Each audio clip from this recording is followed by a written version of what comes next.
From massive credit card debt to a very successful exit and all the bumps along the way, I'm so excited for you to hear about this conversation from my new friend Leroy Hite and his experience in quality high-end firewood.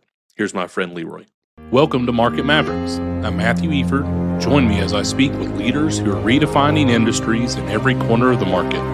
From startups to established businesses, we'll uncover the strategies, challenges, and insights that drive success.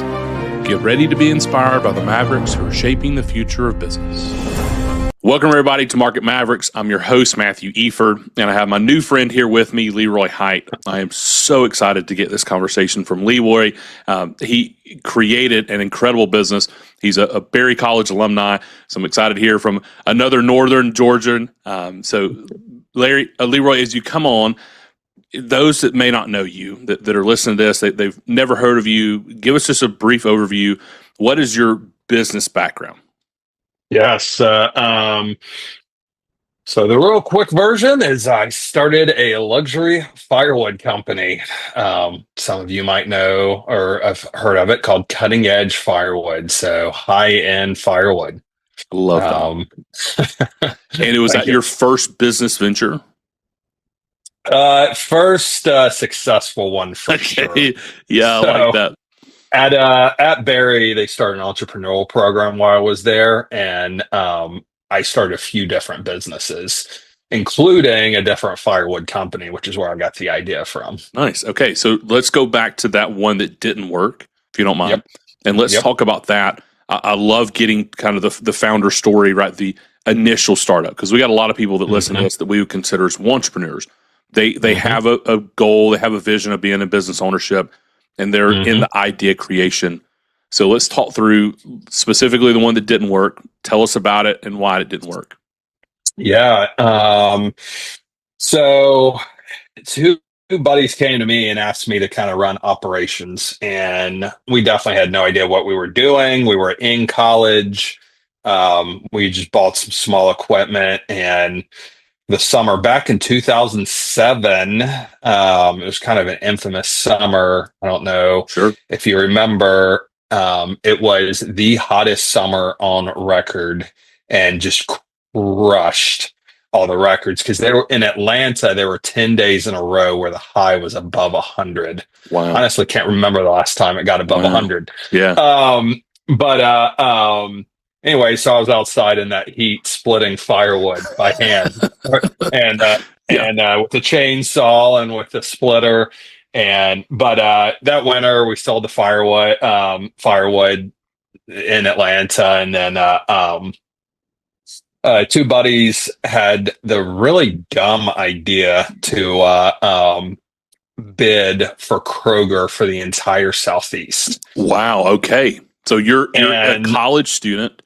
You're living in Northwest Georgia. You're selling wood into Atlanta. So you're driving down the infamous 75, and then you say, "Hey, let's go throughout the Southeast because Atlanta's not big enough." Correct. And I think there are, don't quote me on this, but I think there were like 2,000 stores that you would, and so all the bundles for all these. And the firewood industry at the time was so backwards that in order to win this account, all you had to do was have the URL, make a username, password, and log in at the correct time. And it was the reverse bid. So whoever put in the lowest number won the account. Wow. So all right. Us with a few $1,000s worth of equipment won the account for the entire Southeast just because we put in the lowest number. We had no idea what we were doing. So you don't, that's fantastic. You don't have distribution. You don't have manufacturing. You don't have anything. That's unbelievable. Nothing. Okay, so were you able to service any of those accounts, or did it just completely go belly up quick? Kind of. So we graduated and leveraged having won that account to get an investor, some loans, nice. hundreds of thousands of dollars of equipment, and equipment that I'd never used before. We were completely ignorant in the real world. I mean, things would say, like, there was a firewood processor that we bought that was $150,000. And it was a new unit, and we bought one of the first ones, if not the first one that was made. And so it had a bunch of glitches, but it said it could do 34-inch diameter logs, which we took as like the biblical truth. Sure. And yeah, basically that meant they had run one pine log through it at 34 inch and it didn't break. Yeah, and we were trying to ram like big knotty oak and hickory logs, and it every time we did that, it would break. Wow. And so everything was just crazy. We would break it. I had to figure out how to fix it. I definitely wasn't a mechanic. So it was just, I mean, disaster after disaster. But I was working 100+ hour weeks all that summer trying to get it ready. We set up a conveyor belt and an assembly line, hired a bunch of people off of Craigslist. There you go. And started to try to make these bundles, and everything was more expensive than, of course, what we thought it was going to be. Sure. So we were definitely going to have negative margins, but I mean, honestly, even just like negative gross margins, not even. I mean, wow. Forget overhead and all that. But it's a funny story. One day, we had a break in, and a few $100s worth of equipment was stolen, and we reported it to the police. And then the police asked for information on all of our employees, and we gave it to them. Next day, I look up, and there were 20 to 30 cops walking onto our property. Okay, now we're talking. And spreading out.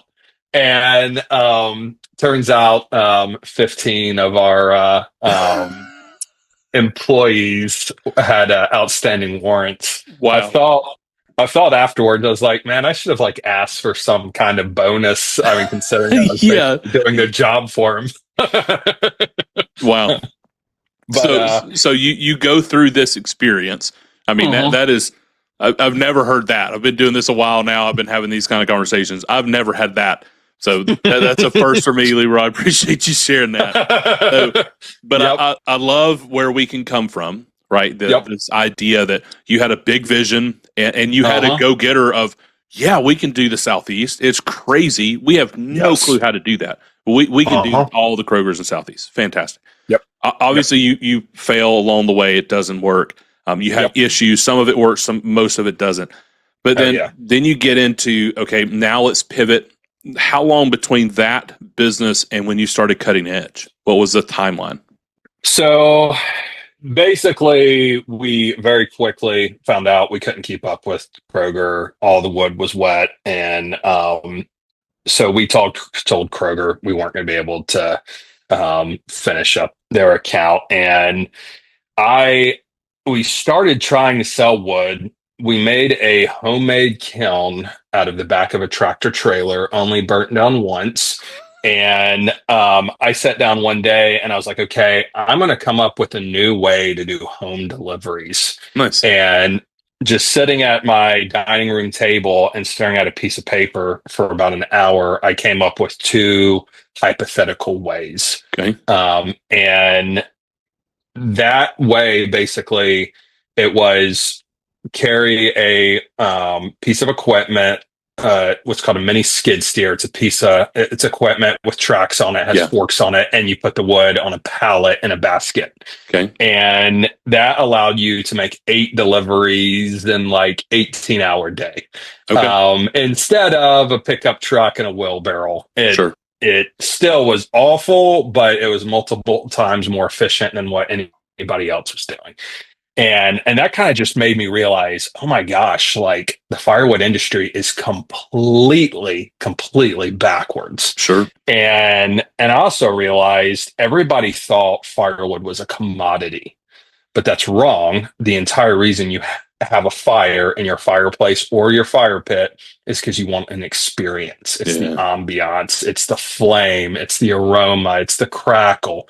That's why you have a fire, if you're stressed out and you just want to think deep thoughts, or if you want a romantic time, good family time with s'mores, or you want to have a Sure. couple of buddies over.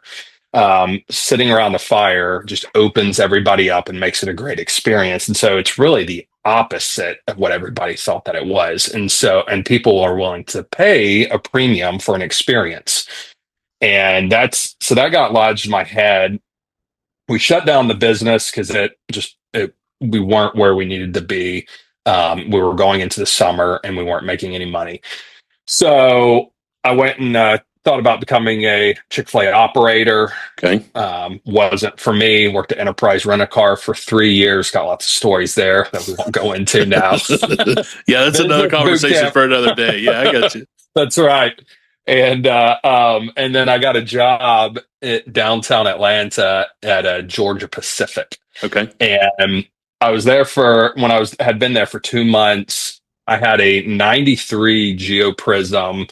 I grew up poor Ringgold, Georgia. Nice. Yeah. And my wife and I joked that when it broke down, I would start a firewood company on the side. And so that whole time, basically, I had fancy firewood in my head, and I kept thinking, dear God, please get this out of my head. Yeah. Let me focus on my career, and it wouldn't go away.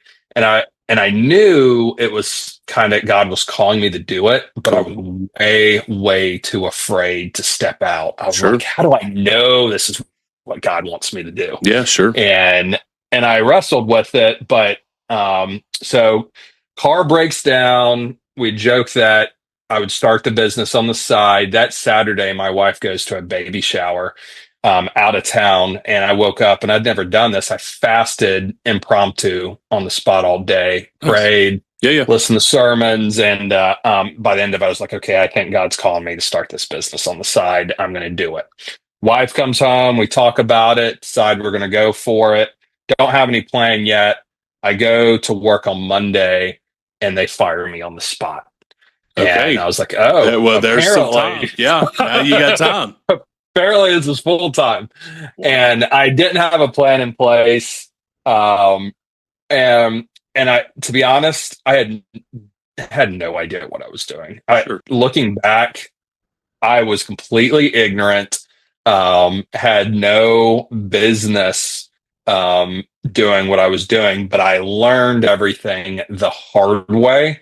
And creating a new category is particularly hard. Sure. Because you have to do everything the hard way. Because there's nobody to look to. Yeah, there's no roadmap for you to follow. There is no roadmap.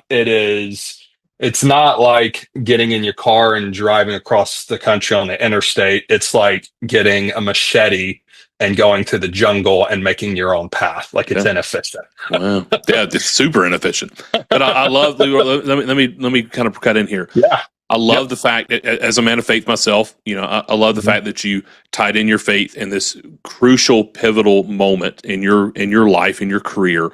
And it's amazing for those who may be people of faith, may not be there to listen to this.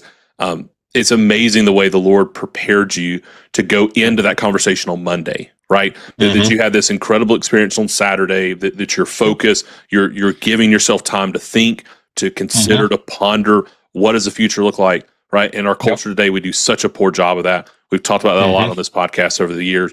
But let me focus on this idea around you were prepared. Yep. You were going to do it as a side hustle. And now it's your full-time hustle. Do you have kids at this point? Is it just your wife and you? What's your family dynamic? Just to kind of get everybody the full picture. Yeah, great question. At that point, it was just wife and I. Cool. Ironically, though, a few months earlier, my wife had come to me and said, and a lot of people don't know this, that don't know me well, but she had come to me, and I grew up in a family, 8 kids. I knew what kids did to life. Yeah. They changed your life. And so we'd been at that point married for 7 years, and she came to me and said, hey, I just want to let you know that I pray that if God wants us to have kids, he'll let us know. And it was on a Saturday. morning, and at noon we got our mail, and we got a check from the bank saying we'd been overpaying for our mortgage. Here's the extra you've been paying, and your mortgage is going down. Never Wow. happened before or Wow. since. Yeah. And I was like, Wow. Yeah, I okay, was like, God. okay. Okay. Uh, Dang it. yeah. Okay. Sounds like you're starting to open some doors Yeah. here that we weren't But really thinking about. I forgot to say too that when my wife said that, I was like, okay, yeah, if God tells us that he wants us to have kids, yeah, we'll have kids. And I was like, oh, dang it. Oh, I love that. Okay, so it's just your wife and you at this Yep, time. Family correct. is definitely on the near horizon for you. Correct. You get fired from your job on Monday. Yep. You come home. You have to make the drive back home. An Hmm. awful drive to make, right? But you come home and you say, okay, I'm doing this full time. Yep. What does the next 12 months look like in that business? Talk us through. I mean, obviously there's so much. Yeah. You can get as granular as you want Yeah. to, but that kind of first year, what did that look like? Yeah, I really didn't have a clear plan. I tried to go back. So I got as many credit cards as I could. Sure. Um, and got a personal line of credit, got a loan for the piece of equipment, Toro Dingo, the mini skid steer with the forks. Nice. With the personal loan, bought a truck and trailer, and but I found a supplier. This is a crazy story that I don't always go into, but it's odd to look back on, but it really shows God's hand in things. Sure. And it is while I was out of the firewood business, the federal government got involved with firewood and said that it had to be heat treated to a certain level to kill an invasive species. Sure. And that made it where basically there were people that had firewood companies with kilns. And because of that, I was able to find a supplier, um, and they just left the wood in the kiln longer for me. And so that was my quality starting out. Wow. And I tried several different ways to market. I went around to fancy neighborhoods and handed out free samples. I sent out mailers. Neither of those worked. Sure. And then so I had a website that I had a buddy make, and I started doing Google ads. Okay. And that's really in November is when I started getting a little bit busy. Nice. And so this is 2013.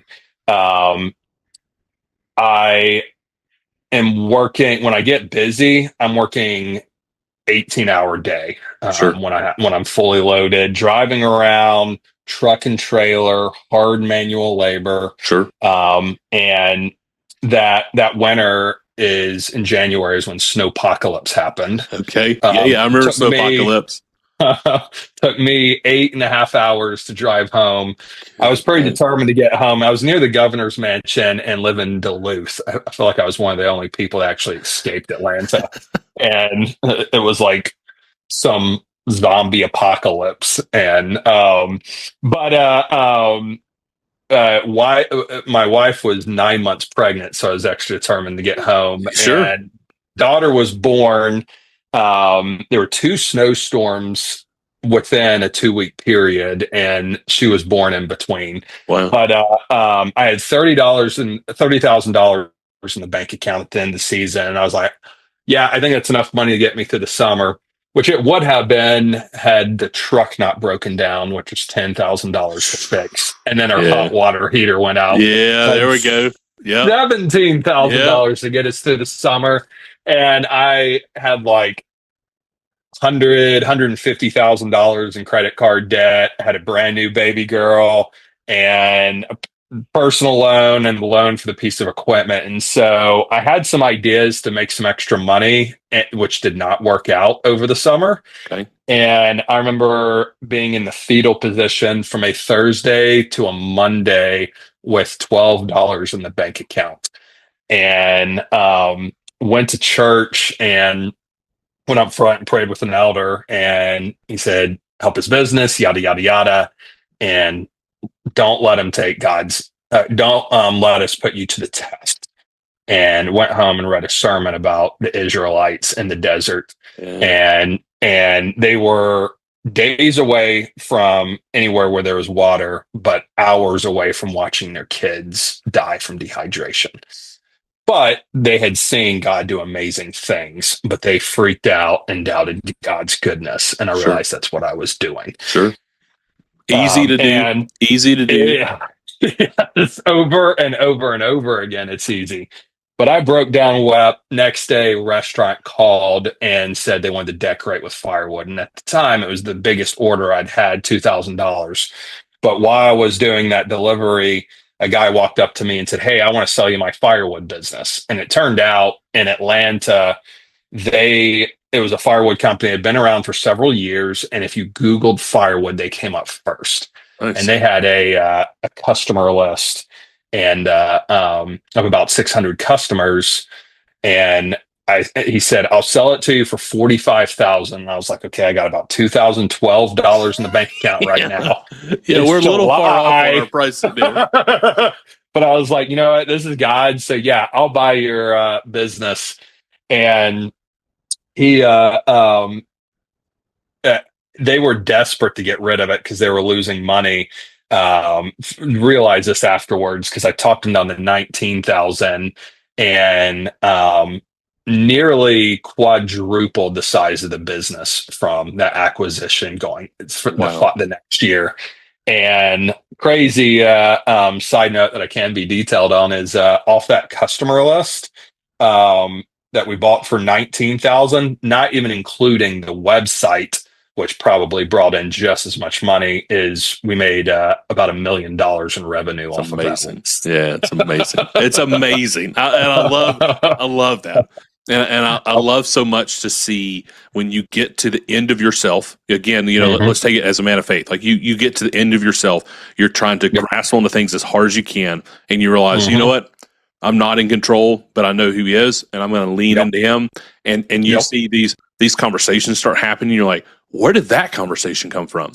And for me, it's the old adage: the harder I work, the luckier I get. It's the same thing with as a person of faith. Like the more that we're obedient to God's calling, the more that He continues to direct us.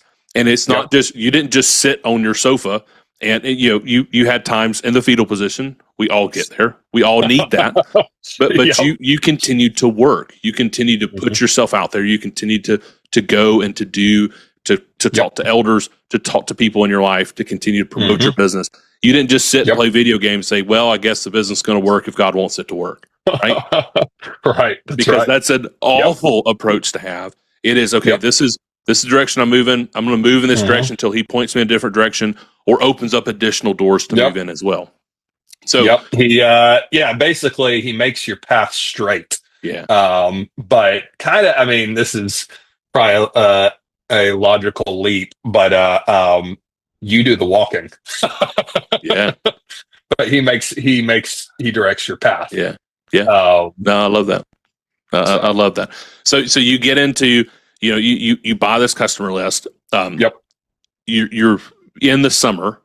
And did you buy this customer list in the summer as well? Because you're not selling firewood in the summer unless you get to other things I know you get into. Yeah, we closed on September 1st. Okay. And within it might have been like October 1st, we sent out the email and I was like, oh boy, because we got busy. Yeah. And I was pretty outdated. I mean, had a very inefficient way of doing deliveries. At one point, we were 5 weeks behind. And so that winter was just crazy. 110 hour weeks delivering firewood. Sure. And are you the only employee at this time, or do you have a team? Yeah. Okay. It was just me. And no, take that back before I get in big trouble. My wife was at home with our oldest, pregnant with our second, and working 50 to 60 hours a week on the business, scheduling deliveries and paying bills. Yeah. And then after I would come back and go to sleep at night, she would make these fire starters that we would sell inside. It's amazing. And so that whole winter was definitely just a blur. Sure. And we've had, so we do outdoor lighting. We started in Christmas lights, and we do all outdoor lighting, and we have had seasons, right, that we will work 100. My brother and I work together 100, 110, 120 hours in the week, and it's like I didn't see anybody, and you just kind of it's a blur, right? It truly is. And so my wife, we had our oldest, and we were pregnant with Noah. And even when we were pregnant or just had Walker, he was one. Those kind of 2 seasons we did that, or 3 seasons. She would come bring us food. She'd have breakfast in the morning when we're leaving at 4. I mean, it's just like across the board. You just realize like this only works in community, and it's so amazing. Your marriage, the support. So for all the spouses that are listening out there, if you haven't encouraged your spouse and the help that they provide you, please go and do that. But if you're listening to this and you've been supporting your husband, continue, or your wife in their business, continue to feed into that, because makes all the difference. The family unit, man, you can just do so much more. Yep. So you get into this is, are we still in 2013, or how far into the story are we at this point? So we are now 2014. 2014. Okay. So 2014, 2015 season. So you get into this idea of decorating for restaurants. Is that a new service line for you? Because that's a year round, or is that just a one-off opportunity? One-off opportunity. Okay. Yeah. So then from there, how does the business progress? Because I know you do additional things. How does the business progress from just doing high-end firewood to homeowners? Yeah. So we have lots of ups and downs, lots more stories like that for the next few years. In 2017, found myself in a position where the business was in a precarious situation, needed cash, really needed to go to the next level. Okay. And I went to my wife and said, "Hey, sweetheart, I know we have 2 little girls at home now, and you're 8 months pregnant with our third. Let's sell our house and invest it in the business." Wow. And move it into a rental. So that's what we did. And I took that money, redid the branding, redid the website, got a warehouse, and hired our first delivery artisan and our first customer service representative. Nice. And I reinvented how to do deliveries with a patented rack. And what it did is we would pre-stack it in the warehouse. And when we did deliveries, this rack, the patent on it was you could move it with a hand truck. Cool. And I had a hand truck that would go up and down stairs and across the yard. And we would deliver them in these big, beautiful box trucks that were wrapped. And so had the first box truck, and it took deliveries from 2 hours per delivery once you showed up at the house to 15 minutes per delivery. That is incredible.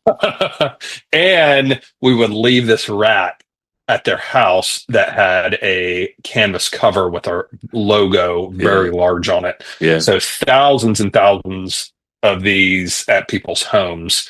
And so we grow. So we did that. We grow over the next few years. Come up on 2019, we tried out a bunch of things. Lots of them didn't work, but we started putting yard signs around Metro Atlanta, and it was just our logo. And people that live in Metro Atlanta will know, like, we're basically a household name because of these yard signs. Put them out in customers' yards, but also just thousands of them across town. Sure. And so people knew the brand awareness. Everybody knows, oh, yeah, the company that puts the yard signs everywhere. And it basically went like analog viral. But then we made our first dollar shipping wood outside of Georgia. Nice. And we got into cooking wood. And then in 2020, COVID happened and just growth exploded. Sure. And from 19 to 20, we 4x'd revenue. Wow. Which is hard in a software company. Sure. But in a company where you have to have well-trained phone reps, you have to have well-trained delivery artisans, you have to have trucks, with these specialty lift gates. You have to have the firewood, the supply in advance. Like, it was crazy, but fun. Scaling home services businesses is very different than scaling software, right? You're not just Yeah, bringing on more CPUs. You're not bringing on new yeah. computer. No, it's a hard road to haul. Oh yeah. Scaling.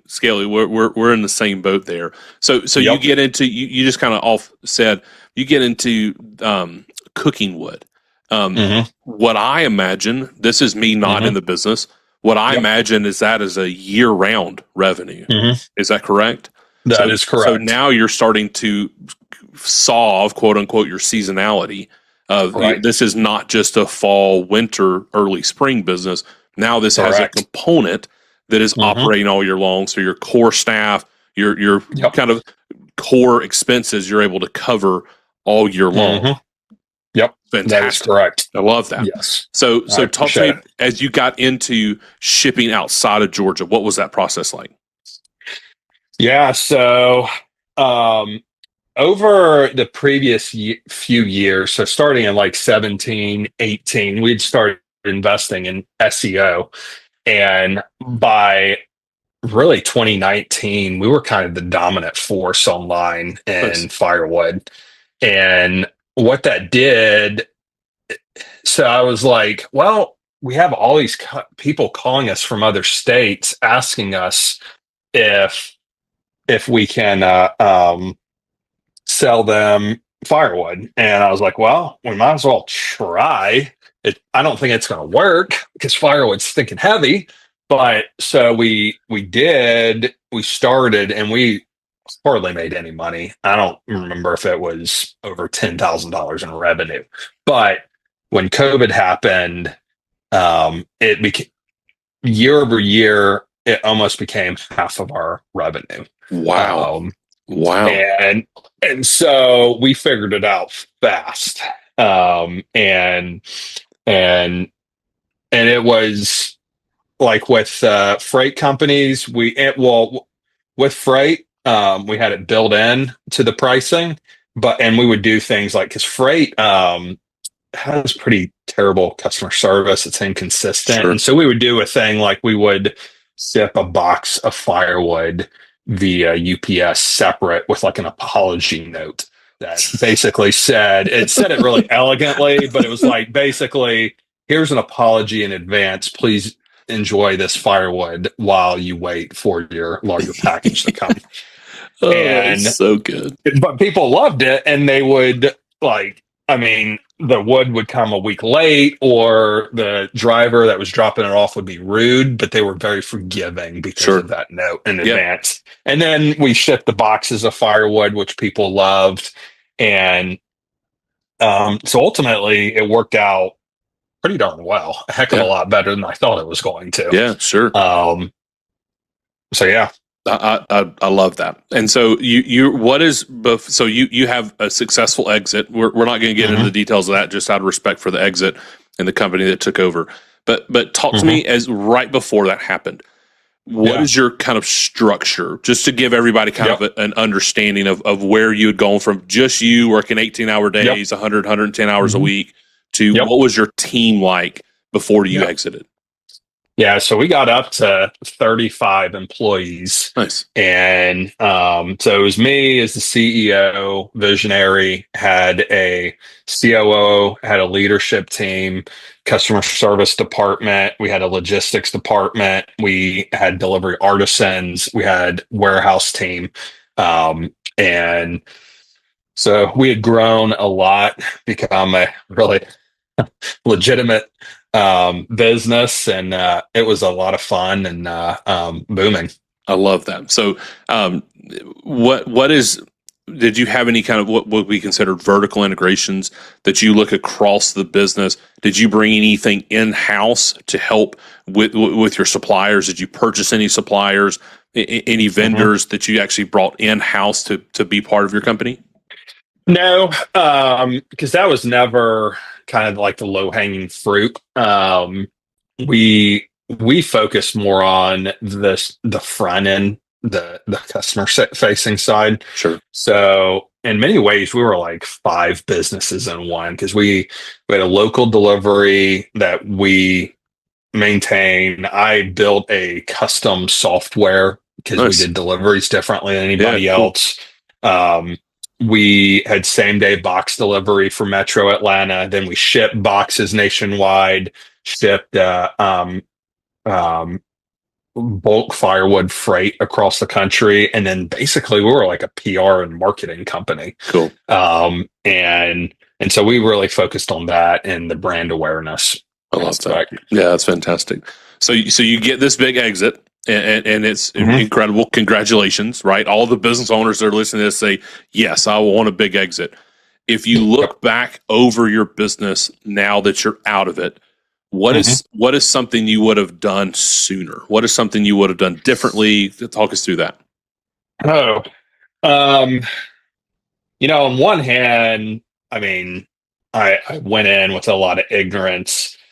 Um, I would say, you know, go in and try something and fail soon.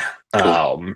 It's scary, and yeah, most businesses go under, but if you have the resilience to pick up where things dropped off and try again, is you will take your whether you fail or you succeed, the lessons that you learn are way more important than anything you can learn in school. It's the Yeah, experience. I mean, in my future endeavors, like I can't wait to apply the lessons that I've learned. And cool. I mean, I had no idea how to make it. I've gotten way more creative because creativity is kind of like a muscle. The more you work it out, the better you get at Sure. it. Product development, I know marketing, I have connections. But really, it's just starting the journey and knowing it's going to be hard, but you kind of have to the embrace the suck Yeah. as they say. Yeah, I love that. And uh um and everything in life that's worth having, everything is on the other side of at least being uncomfortable, Sure. but it's usually only on the other side of pain. Yeah. And you think about something as shallow as if you want six pack abs, you Yeah. got to diet and Yeah. work out. There's Yeah. some pain and being uncomfortable there for sure. And that's something shallow. If you have kids, there's a heck of a lot of pain involved with kids and Sure. sacrifice. And if you want a healthy marriage, it's all about self sacrifice. And I mean, we talk about our faith and Christianity. You have to take up your cross, Yeah. Yeah. die to No, it's a yourself. fantastic I point. mean, and so starting a business is no different. It's scary, it's hard, it will put you on your knees. Sometimes it will put you in the fetal position. But what you get on the other side, what you have the opportunity to get is very fulfilling, a lot of opportunity, and I mean, it's incredible what we can create in this Yeah. country with businesses. So, Amen. Yeah, and I love business. I love talking to other business owners and seeing their stories, hearing some of the practical advice, right? I mean, little yep. things that you learned along the way that Hmm. our audience can hear that and say, hey, I heard him say that. I'm going to try to avoid that because that's a Hmm. pitfall. Because now, Leroy, the next business or businesses you get into, your Yep. scale ramp is going to be so much faster. So Hmm. most people listen to this and they say, I want to be successful and I'll be successful now. And it just doesn't happen, right? You Right. started Yep. in 2013 and you exited in 2024, correct? Yep. Correct. So Hmm. 11 years Hmm. of so major bumps along the road, right? And I appreciate Hmm. your candor and your transparency and the way you shared that. I really appreciate that. But just Yep. for the audience to remind themselves, this is not an overnight success. You've won Yeah. awards. You had Hmm. this big exit. That's fantastic. But that was a long time in the coming. That took many times daily grind, weekly Yep. grind, monthly grind, sacrifices along the way that now you're in this different place. So with that said, Leroy, what does the day look like for you now? Where do we find you now? You had this successful Yep. exit. Now what are you doing? Yeah, you can find me on LinkedIn. Right now, I'm doing a little bit of consulting for a short time. Pretty busy with that. So I took a couple of months off, but I got bored really fast. So if you're in a B2C company and you could use a unique perspective to help your business be more successful, you can reach out. I am pretty busy with limited availability, but I'm doing that for a few months. I'm starting another company, not announcing it yet. Okay. I'm pretty excited about it. Details will come in the future, but Cool. till I get that to a point that it's full time, I'll be doing a little consulting on the side. Cool. That's fantastic. Well, And man, you can find me on LinkedIn, Leroy Hite, LeroyHite. that's fantastic. Well, Leroy, thank you, brother, for sharing. Thank you for your transparency. Yep. Congratulations. Thank you. We love to hear stories. I believe business can change the world, right? I mean, the value you can create in all these communities, those 35 employees that you had, this new business venture that you're doing, all the businesses you're consulting with, that all provides value in local communities. And I love that you're doing that. So, Leroy, Appreciate thank you. We'll make sure and put your LinkedIn contact information in the show notes. So if you're listening to this, make sure and check that out. Thank you, Leroy, for joining us. Thank you, everybody, for being a part of Market Mavericks. We'll see you soon. Thank you for joining us on this episode of Market Mavericks. We hope you're walking away inspired and ready to take your own adventure to the next level. Don't forget to follow the show to keep up with our latest episodes. And if you enjoyed today's conversation, make sure to subscribe, share it with others who could benefit. And hey, if you know a market maverick who has a story that needs to be heard, please drop their name in the comments. We would love to bring their insights to the show. Until next time, keep pushing boundaries and leading with purpose.